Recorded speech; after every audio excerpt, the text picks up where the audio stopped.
প্রিয় দর্শক শ্রোতা, আমি এখন কাজু বাদাম কাজ শেষ করছি। তো এখন কাঠবাদাম দিব। কাঠবাদামের পর আমি এখন কাজু বাদামের কাজ শেষ। এখন কাঠবাদামের কাজ করবো। এটাতে একটু জ্বালিয়ে নিই যাতে নষ্ট না হয়। বিভিন্ন প্রোটিন তৈরি করতেছি: মধু, কালিজিরা, কাজু বাদাম, পেস্তা বাদাম এবং কালিজিরা দেখাবো। মোবাইল সরাই দেন। এটা হচ্ছে আমাদের কাঠবাদাম। তো কাঠবাদাম একটু ঝালাই করে নিচ্ছি আগুন দিয়ে, ঠিক আছে। এর আগে দেখালাম এটা কাজু বাদাম, অত্যন্ত সুস্বাদু, পুষ্টিকর। সাথে আছে পরবর্তীতে আমরা কালিজিরা গরম করে একসাথে মিক্স করব।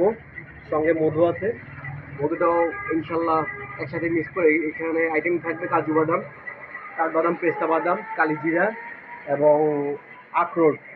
সব কিছু মিলিয়ে একটা প্রোটিন তৈরি হবে, অত্যন্ত স্বাস্থ্যসম্মত।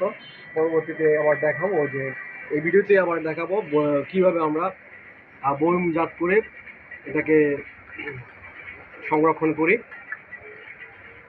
আমাদের এখন কাঠবাদামের কাজ শেষ, ঠিক আছে। এটা কাঠবাদামের কাজ শেষ। এখন এই যে চুলা থেকে উঠে নিয়েছি। মোটামুটি 7-8 মিনিট জ্বালাইলে এটা সম্পূর্ণ বিশুদ্ধ এবং সুরক্ষিত হয়। এছাড়া কাজু বাদাম করতে হয় মিনিমাম 10 মিনিট। এখন আমরা কালিজিরা নিব। কালিজিরা কিন্তু অত্যন্ত সব রোগের ঔষধ, শুধুমাত্র মরণ ছাড়া, আমাদের নবীজি বলেছেন। তো এখন আমরা কালিজিরার কাজ করবো, ঠিক আছে। কালিজিরা এতই এতই ভালো যে একটাই ওষুধি জিনিস, যা খুবই উপকারী স্বাস্থ্যের জন্য। আপনারাও খেতে পারেন।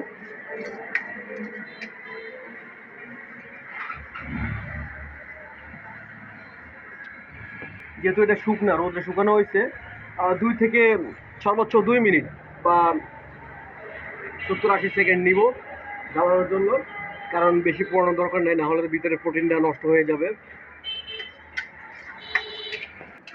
কালিজিরার কাজ শেষ আমাদের। কালিজিরাগুলো চুলা থেকে উঠাই নিচ্ছি। কালিজিরা সর্বোচ্চ 2 থেকে 2 মিনিট হলেই যথেষ্ট।